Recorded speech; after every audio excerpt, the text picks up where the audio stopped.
Hello my bubbles, welcome back to my channel and welcome to another Max mini vlog. আজকের ব্লগটা আমি এখানে বানাচ্ছি একটা রাইস সেরিমনি নিয়ে। ফার্স্টে আমি চলে এসেছি ফুচকার স্টলে, আর এখানে বাচ্চাদের ভিড়ে ভেতরে ঢোকা যাচ্ছিল না, তাও একটা দুটো খেয়েছিলাম। প্রচণ্ড গরম ছিল, তো সেজন্য আমি খেলাম এক গ্লাস ঠান্ডা শরবত, আর আমার একটা স্টুডেন্ট এখানে যে শরবত দিচ্ছিল। চলো এবার যা রাইস সেরিমনি তাকে দেখাই। Let's go. এমনি টিপ টিপ দিয়ে দাও জানো তো। And he is such a cutie pie. যখন ওকে টিপগুলো পড়াচ্ছিলাম একদম কাঁদেনি, as you can see. and they are elder sisters of the baby.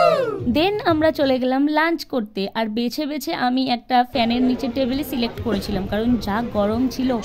Now it's time to share the food items. I'm here. ফার্স্টেই আমাদেরকে দিয়েছিল সস আর ডিমের ডেভিল, তারপর দিল সাদা ভাত আর ডাল, আর এই যে বরচিংড়ির মালাইকারি, তারপর ছিল চিকেন, আর আমার ফেভারিট চাটনি পাঁপড় তো ছিলই, আর এইবারে কিন্তু চাটনির সাথে পাঁপড়ও দিয়েছিল, বিয়ে বাড়ির মতো করেনি।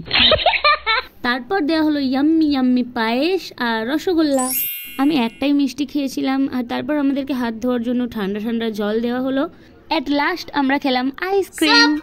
তো এই ভিডিওটা তোমাদের কেমন লাগলো সেটা অবশ্যই কমেন্ট করে জানিও, আর ভিডিওটা ভালো লাগলে লাইক করে দিও, শেয়ার করে দিও, চ্যানেলে নতুন হলে অবশ্যই সাবস্ক্রাইব করে দিও। See you in the next video, bye by.